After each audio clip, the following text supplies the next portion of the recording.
In section 3.6, we will be covering curve sketching, and our goal here is to be able to analyze and sketch the graph of a function. And we're going to discuss how we can use calculus to accurately determine the graph of a function. So for example, let's say that I want to graph this cubic function, and say I put it into my graphing calculator, and this is the standard window that a graphing calculator starts off with.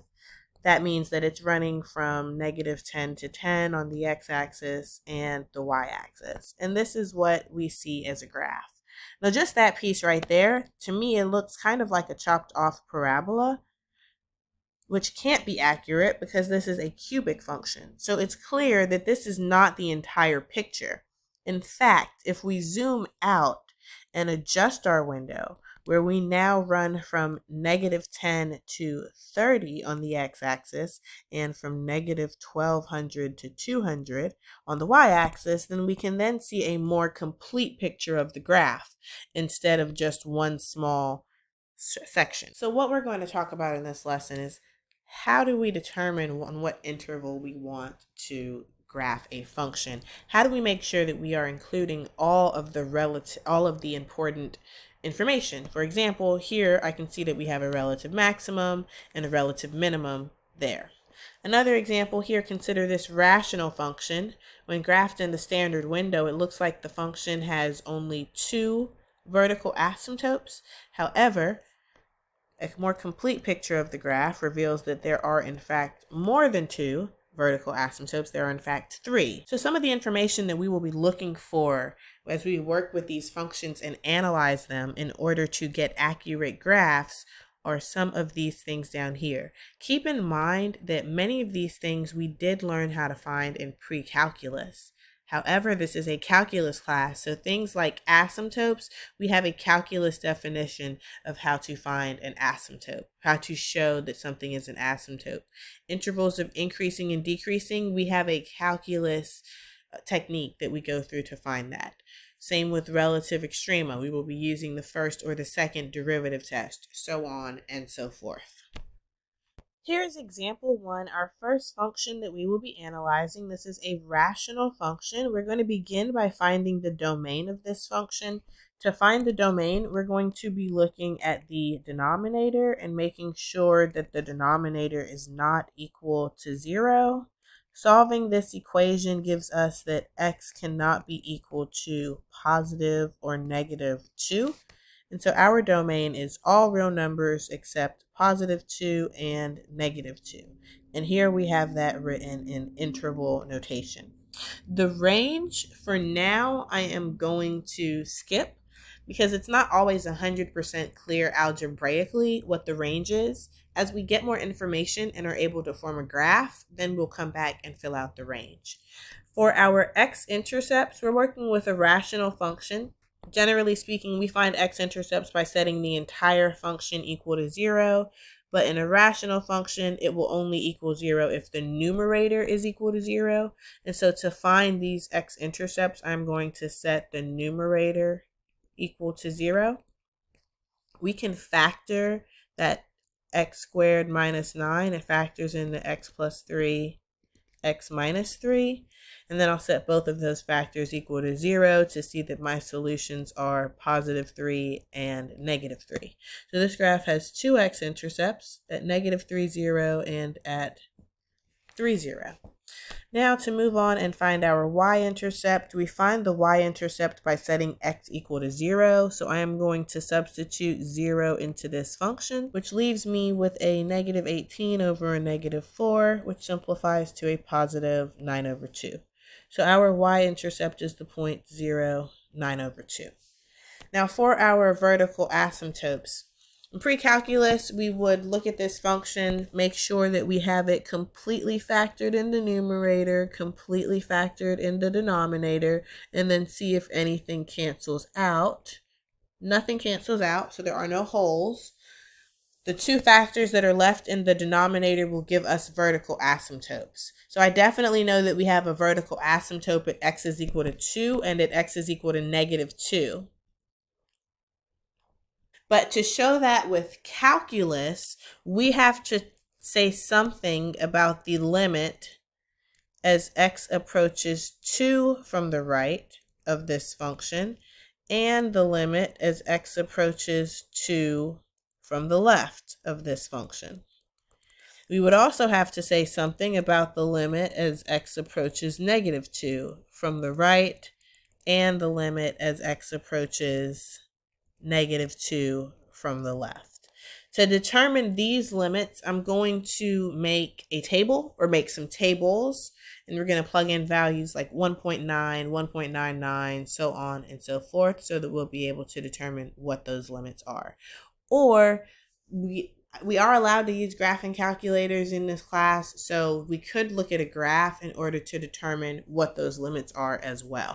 When I look at a graph of this function, I can see that as we approach 2 from the right, the graph is shooting down to negative infinity.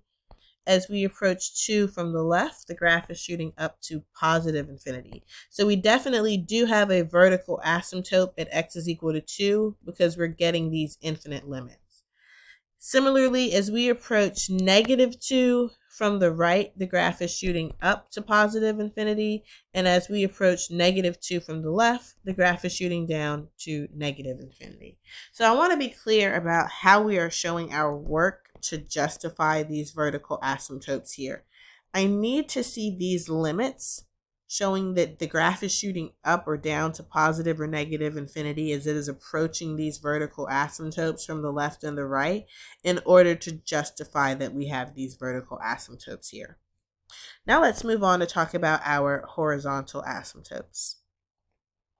To determine the horizontal asymptote, we need to look at the limit as x approaches positive infinity of this function, and the limit as x approaches negative infinity of this function. So what happens as x increases without bound or decreases without bound? Well, we are working with a rational function. We learned in section 3.5 on limits at infinity that we need to pay attention to the degree in the top and the degree in the bottom. The degrees are the same, right? The highest exponent in the top and the bottom is 2. So we're going to determine our infinite limits by taking the ratio of the leading coefficients. In the numerator, the leading coefficient is 2, and in the denominator, the leading coefficient is 1. So these limits will both be equal to 2. Because both of these limits at infinity are equal to 2, our horizontal asymptote is the line y is equal to 2. Keep in mind that end behavior is exactly this right here. End behavior is asking what happens as x increases without bound. That is, what is the limit as x approaches positive infinity? And what happens as x decreases without bound? That is, what is the limit as x approaches negative infinity? Now we want to go on to find our first derivative. This is a rational function, so I will find the first derivative using the quotient rule. F will be my numerator of the function, and g will be my denominator of the function. I'll take f prime and g prime, and now the quotient rule tells us that f prime of x is going to be f prime multiplied by g. From that, we need to subtract g prime multiplied by f. And all of this needs to be divided by g squared. I'm going to continue to simplify this. In the numerator, I can distribute this 4x, leaving me with 4x cubed minus 16x. I'll distribute this negative 4x here to give me a negative 4x cubed plus 36x. The denominator will stay the same. Then I will simplify the numerator. We have some things in here that can cancel and some like terms that we can combine to leave us with a positive 20x in the numerator over an x squared minus 4 squared. And so we have our first derivative. Now we will use the quotient rule again to find the second derivative. We will let f be the numerator of the first derivative and g will be the denominator. We'll take f prime and g prime. We'll need to use the chain rule to take g prime. And now the quotient rule tells us that f double prime is going to be f prime multiplied by g. And then from that, we subtract g prime multiplied by f. And all of this is divided by g squared. Now we have some things that we can simplify here because there's an x squared minus 4 showing up in each of these terms. So we can cancel one of them away from each term. So that would simply leave us with a 1 in that first term there. So let's see what we are left with now. We have 20 multiplied by x squared minus 4 minus 80x squared, all divided by x squared minus 4 to the third power. And I'm going to simplify the numerator by distributing that 20. Actually, I'm going to simplify the numerator. Yeah, I'm going to go ahead and distribute that 20. So we have a 20x squared minus 80 minus 80x squared. That leaves us with some like terms that we can combine. And then finally, to write this in its simplest form, I'll factor out a negative 20 in the numerator, leaving us with a 3x squared plus 4 on the inside of the parentheses. And there we have our second derivative. Now we are going to look for critical numbers. Critical numbers are where the first derivative is either equal to 0 or does not exist. Keep in mind, though, that critical numbers need to be in the domain of the function, okay? So we're looking for where the first derivative is equal to 0 or where the first derivative does not exist. The first derivative was a fraction. Fractions are equal to 0 when their numerator is equal to 0. And fractions do not exist when their denominator is equal to 0. So the numerator is equal to 0 when x is equal to 0, and the denominator is equal to 0 when x is equal to plus or minus 2. So you may think that we have 3 critical values, but we cannot use plus or minus 2 because they're not in the domain. In fact, we have vertical asymptotes at 2 and negative 2, so they're definitely not critical values. So the only critical number we have is x is equal to 0. Now let's go on to find possible points of inflection. We need to find possible points of inflection by finding where the second derivative is either equal to 0 or does not exist. Again, the second derivative is a fraction. It will equal 0 when its numerator is equal to 0, and it will not exist when its denominator is equal to 0. So we're basically taking both the numerator and the denominator of the second derivative and setting them equal to 0. For the numerator equal to 0, this has no solution. It's not possible that this quadratic is ever equal to 0. If you try to solve that, you would end up trying to take the square root of a negative number. Where the second derivative would not exist would be at plus or minus 2 again, which is still not in the domain. And so we do not have any possible points of inflection.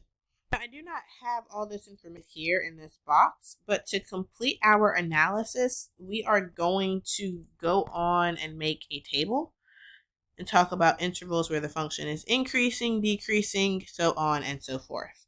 So the only critical value that we had was 0, but we also have these vertical asymptotes at 2 and at negative 2. So these vertical asymptotes are also kind of dividing up our number line. And to help us see that, let's start putting some information on our graph.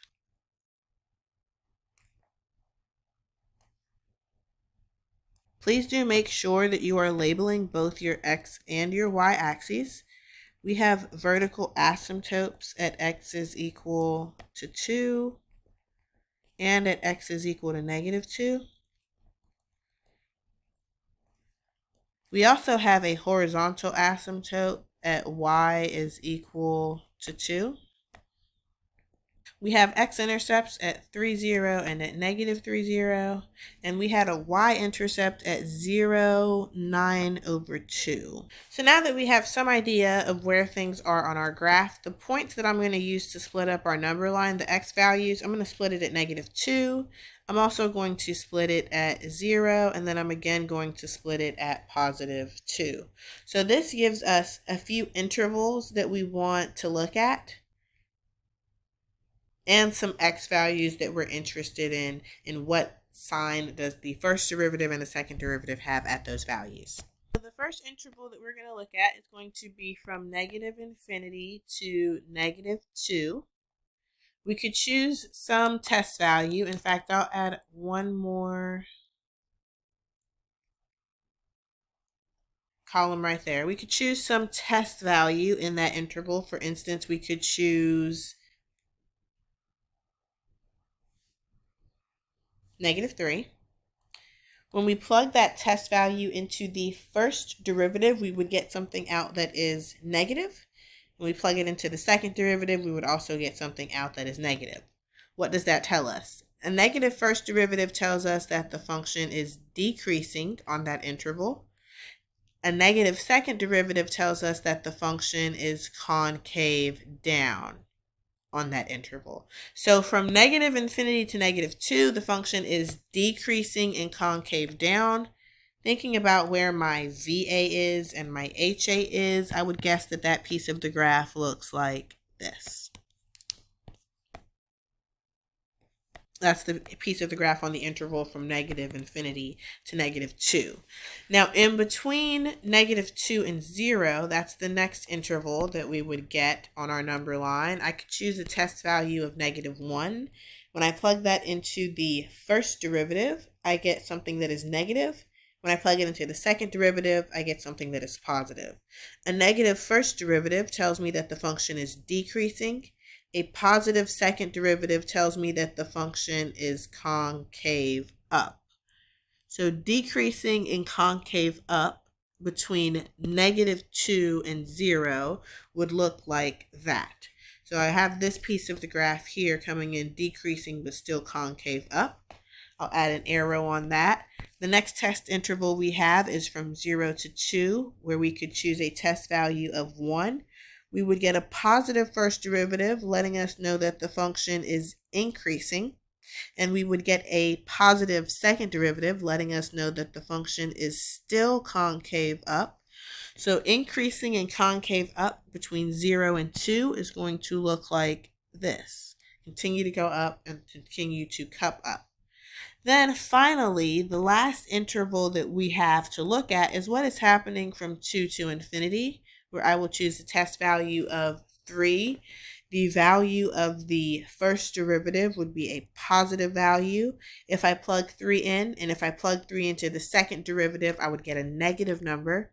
A positive first derivative tells me that the function is increasing, and a negative second derivative tells me that the function is concave down. So increasing and concave down between 2 and infinity is going to look like this. Keep in mind, we know we have these vertical asymptotes. We know the limit as x approaches those vertical asymptotes from the right and the left to put it all together to get this graph. Now that I see the graph, I could add in that we do have a relative minimum at the point 0, 9 over 2. I can see this is a relative minimum there, where the first derivative is increasing from decreasing to increasing. Additionally, now that we are looking at the graph, we can fill in the range. From the bottom to the top, this graph had y values from negative infinity up until it got to 2.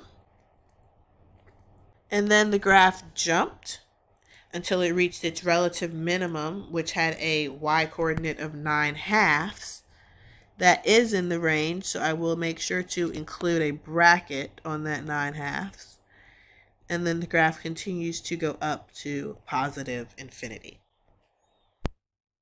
Now, I know some students may say, what's the point of doing all of this if I could just look at the graph and draw what I see?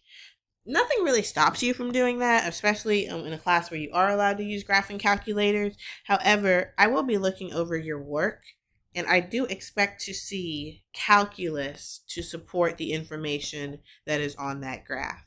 Okay, so please pay particular attention to what it is we are showing to justify our answers. A lot of these things over here we had before we started doing any graph work, from just our knowledge of calculus and how functions work. So please do keep that in mind.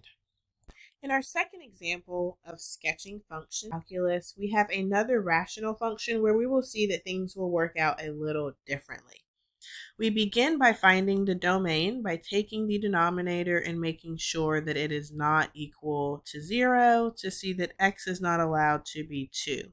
And so our domain is all real numbers except for 2. I'll skip over the range for now because we'll have a better idea of what that is once we have a graph of the function. To find the x-intercepts of this rational function, we are going to take the numerator and set it equal to 0. We find x-intercepts in general by setting the entire function equal to 0, but fractions only equal 0 when their numerator is equal to 0. This quadratic is not able to be factored, and so I'm going to try the quadratic formula. I'll check the discriminant of this quadratic really quickly in the quadratic formula.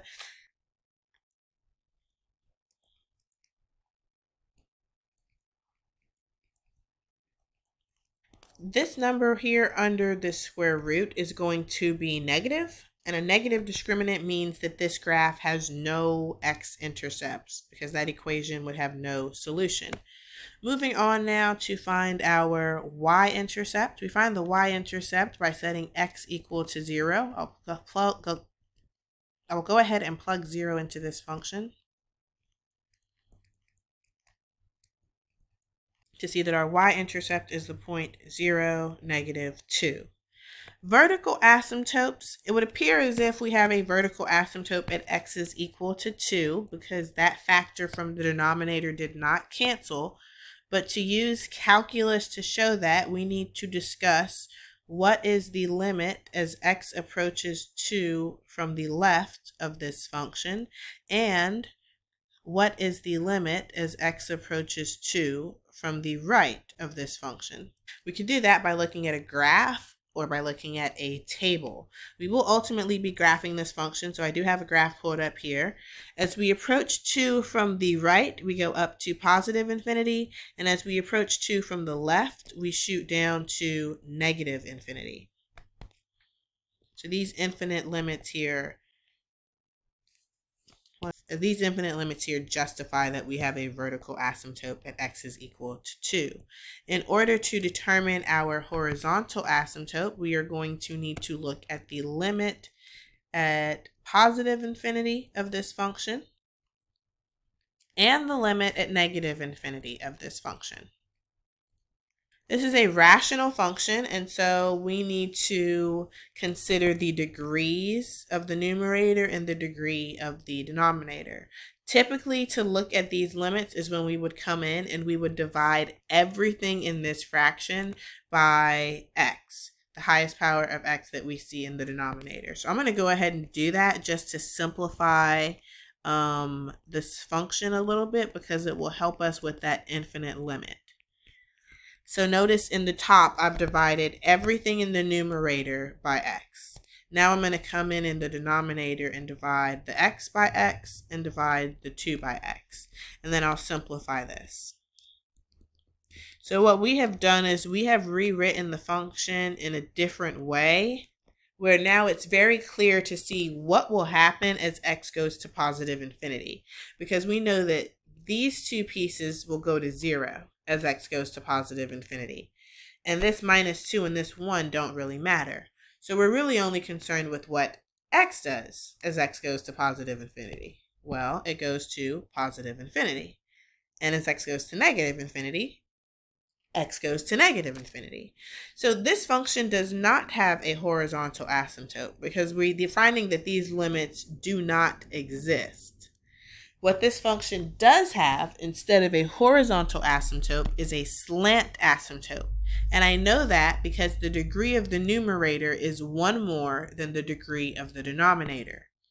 When that happens, we find the slant asymptote by doing long division or synthetic division. I'm going to do synthetic division very quickly. We have x minus 2 in the denominator, and so I'll put a 2 in the box. I'll line up my coefficients, and I'll go ahead and run through this division. If you need some help or a refresher with synthetic division, please do email me, and I'll be more than happy to go over this with you. When I go through synthetic division, I can see that we have a quotient of just x and a remainder of 4. This one right here tells me that our slant asymptote is the line y is equal to x. Because keep in mind, the result of this synthetic division tells us that our function has a quotient of just x and a remainder of 4.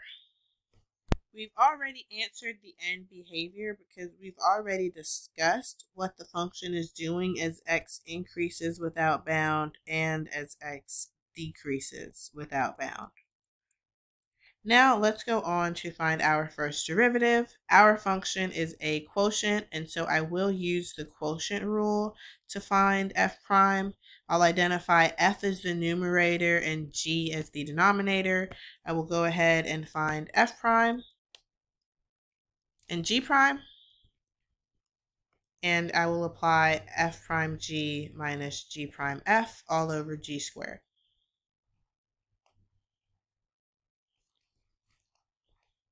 I'm going ahead and distributing the negative in that minus g prime f, and all of this is divided by g squared. I'm going to go ahead and simplify this numerator.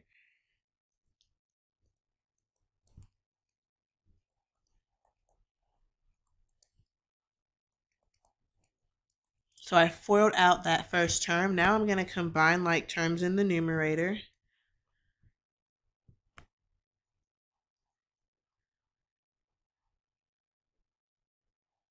And then finally, to write this in its final form, I will simply factor out the GCF of the numerator and leave the numerator factored as so. So we have our f prime of x.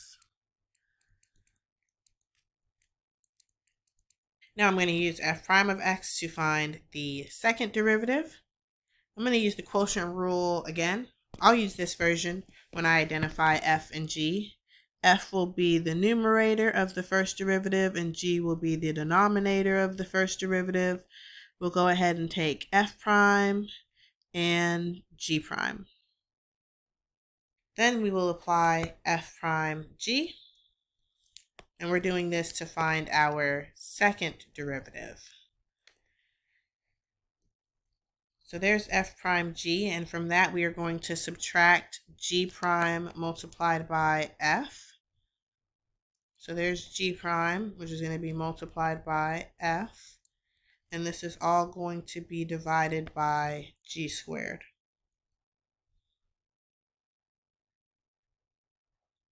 Write this g prime that I multiplied by f. I had gone ahead and distributed that 2 in. I'm going to rewrite it the way that it was, because when I write it this way, I can see that everything has an x minus 2 in it. So I can cancel one of these x minus 2's from everything. Ooh, and I should have this to the 4th power in the bottom because the denominator is g squared. So that would become x minus 2 to the 4th. And then I can cancel one of those out and be left with only 3 of those. And then we can see what we are left with for our f double prime. And here we have our final answer for the second derivative is 8 divided by x minus 2 cubed.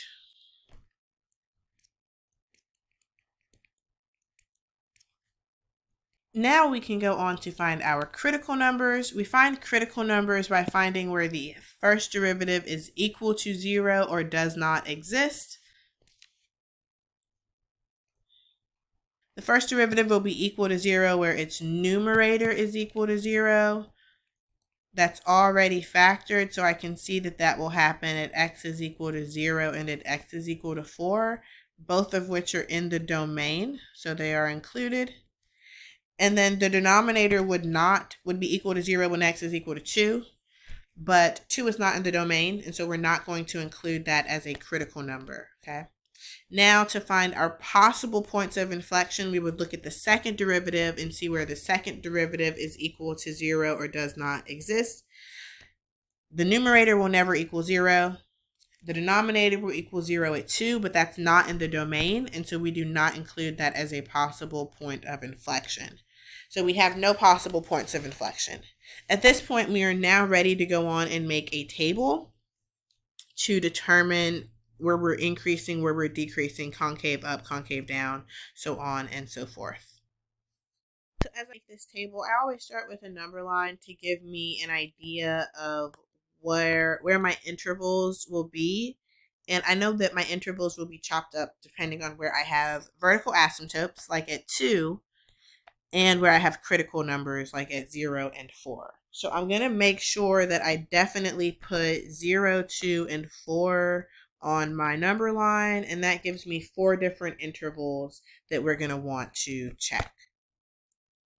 And in each one of those intervals, we're going to need a test value. And we're going to take that test value, we're going to plug it into the first derivative, we're going to plug it into the second derivative, and once we do that, we're going to be able to make some conclusions about the graph. I am going to go ahead and start plotting the graph. So as we test things and get information, we can start adding it to our graph.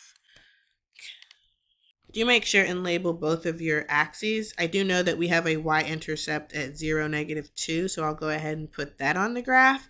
And I'm also going to go ahead and sketch in this slant asymptote of y is equal to x. That's just a line going through the origin with a slope of 1. And the graph should kind of follow that slant asymptote when we actually get to it. So the first interval that we get is the interval from -infinity to 0. In that interval, I will choose a test value of -1. When we plug that into our first derivative, we get a positive value out. Our second derivative, we get a negative value out. Positive first derivative tells us that the function is increasing. Negative second derivative tells us that the function is concave down from -infinity to 0. What we have is from 0 to 2. I will use a test value of 1. When we plug 1 into the first derivative, we get a negative number, so we know that the function is decreasing. And when we plug 1 into the second derivative, we also get a negative number, so the function is still concave down. So far we've seen that from -infinity up until 2, the function stayed concave down. In fact, let me go ahead and add in my vertical asymptote right here at x is equal to 2. So we went from increasing to decreasing, and we were always concave down. So that sounds like the graph is doing something here, and we can see what the graph looks like here. Increasing, there's the increasing part, and then the graph is decreasing. Notice this whole piece is concave down. So I will go ahead and sketch that in. You can see how the graph is tending to that slant asymptote of y is equal to x. Let's continue with our analysis. The next interval that we're interested in is from 2 to 4, where I will choose a test value of a +3, and when I plug +3 into the first derivative, we get a negative number out, so the function is decreasing. Into the second derivative, we get a positive number, so the function is concave up. And the last interval we need to test is from 4 to infinity. I'll choose a test value of 5. I'll plug it into the first derivative and get a positive number out, so I know the function is increasing. And when I plug 5 into the second derivative, I again get a positive number out, so we know the function is concave up.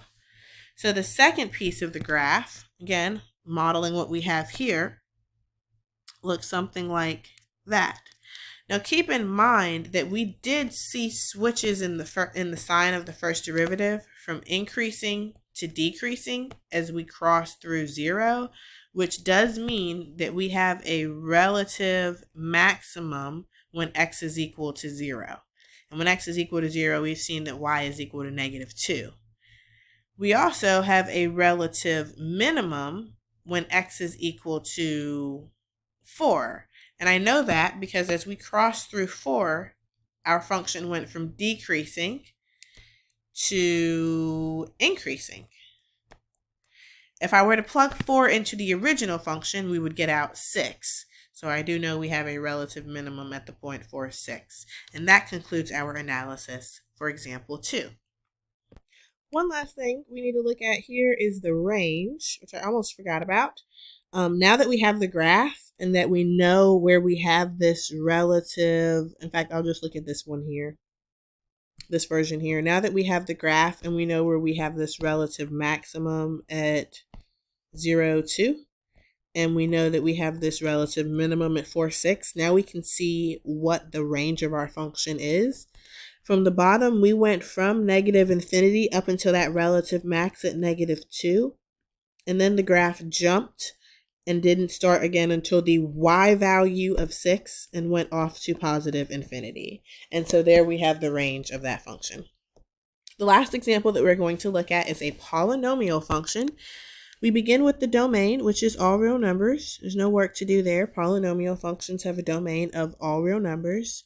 To find the x-intercepts, we are going to need to set this function equal to 0. I can now factor an x out from this function.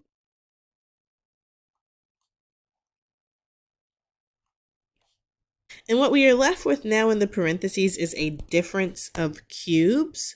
If you do not see how to factor this, you could use the rational zeros test as well and start plugging in possible rational zeros until you saw that 4 was a repeated zero of this to get that this factors into x minus 4 cubed.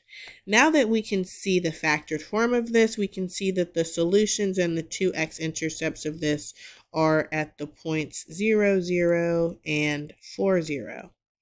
So our y-intercept must also be 0, 0. The vertical asymptotes, this function has none. As for the horizontal asymptote, I'm going to look at the limit as x approaches positive infinity of this function and the limit as x approaches negative infinity of this function. To do that, we only need to look at our leading term, which is x to the 4th. It's even and it's positive, so both of these limits are going to go off to positive infinity, meaning that we have no horizontal asymptote. We also have no slant asymptote because this is not a rational function where the degree of the numerator is 1 more than the degree of the denominator. I'm just filling in the end behavior because we've already discussed this where we discussed the horizontal asymptotes. Now let's go on to find our first derivative. I wrote the function in factored form, and so I'm going to use the product rule on this version in order to find the first derivative. F will be our first factor of x, and g will be our second factor of x minus 4 cubed. I will find f prime and g prime. And then I will apply the product rule to see that f prime of x is f prime multiplied by g, and then I will add g prime multiplied by f. I'm able to factor out the GCF of x minus 4 squared to be left with x minus 4 plus 3x. I can combine like terms in that second factor to be left with 4x minus 4. And then I will factor out a 4 in front of all of this. So now we have our first derivative. And I dropped the squared on that x minus 4. It should still be there. Now we will continue and go on to find our second derivative. To find f double prime, I'm again going to use the product rule on this first derivative. So I will identify f as the first factor, and I am going to go ahead and include that coefficient of 4. G will be my second factor. Go ahead and use the chain rule to find f prime, and the power rule to find g prime. And now I'm going to put these together to find f double prime of x by looking at f prime multiplied by g. And to that, I am going to add g prime multiplied by f. I can simplify this by factoring out the GCF of a 4. This should be an x minus 4 squared, because that was an x minus 4 squared. I can factor out the GCF of a 4 multiplied by x minus 4. That leaves me with a 2 multiplied by x minus 1 plus x minus 4. I'm going to go ahead and simplify this by combining like terms and distributing on the inside of these parentheses.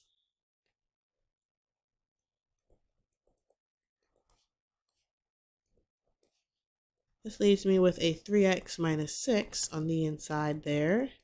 From that last factor of 3x minus 6, we can factor out a 3, which will leave us with 12 multiplied by x minus 4 times x minus 2 for our second derivative.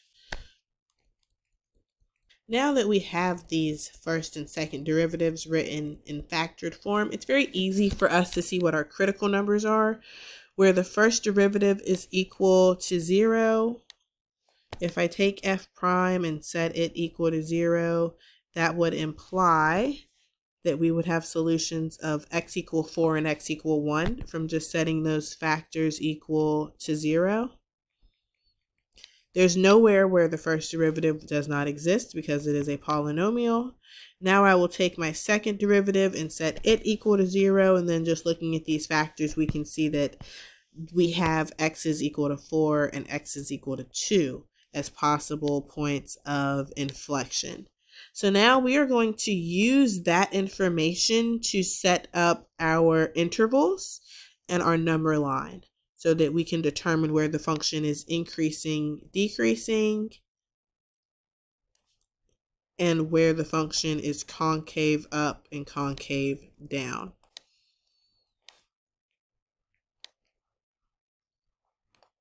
So just making a rough number line to give us an idea of what intervals we want to look at. We definitely want to make sure that we are including our critical values on this number line. So I'm definitely going to make sure and put 1 and 4. I'm also going to include my possible point of inflection at 2.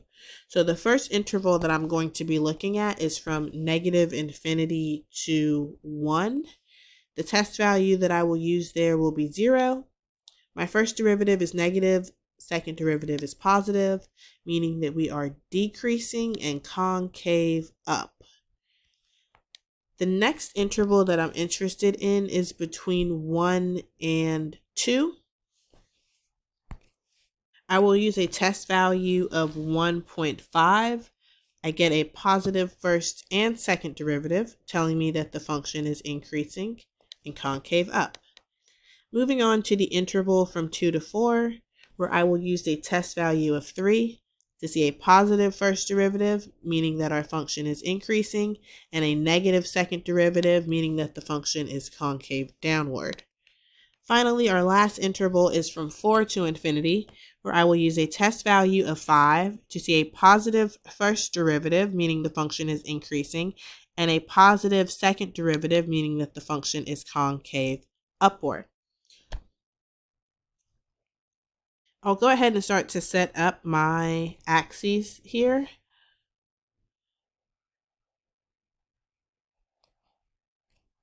I'm going to move my x-axis up a little bit.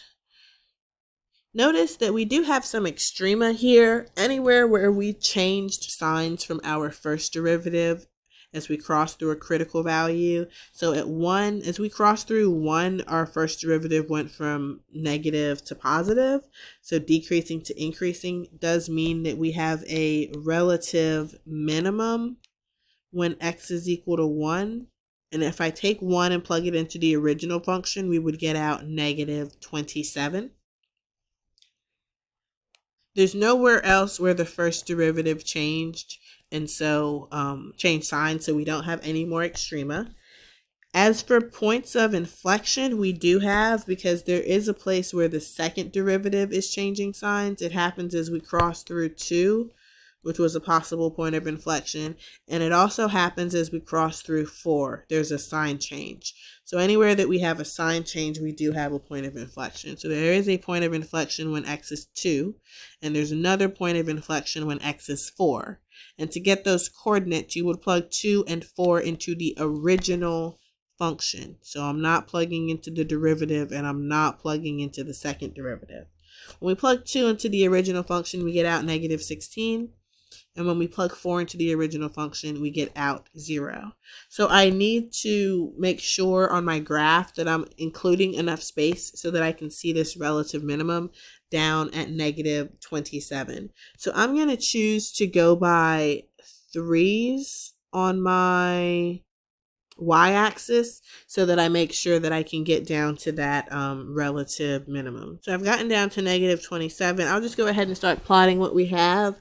I have a minimum at 1, negative 27. I had a y-intercept at 0, 0. We had some x-intercepts. We had another x-intercept at 4, 0. We have a point of inflection at 2, negative 16. That's right there. And then we have another point of inflection at 4, 0. Okay, so our graph comes in decreasing. I'm going to use a thicker pen. It comes in decreasing, and then it turns, it becomes increasing, is concave up, hits a point of inflection where it switches to concave down, hits another point of inflection where it switches back to concave up. So our graph looks like that. Now that we have the graph, we can conclude that the range of this function is from the lowest y value of negative 27 up until positive infinity.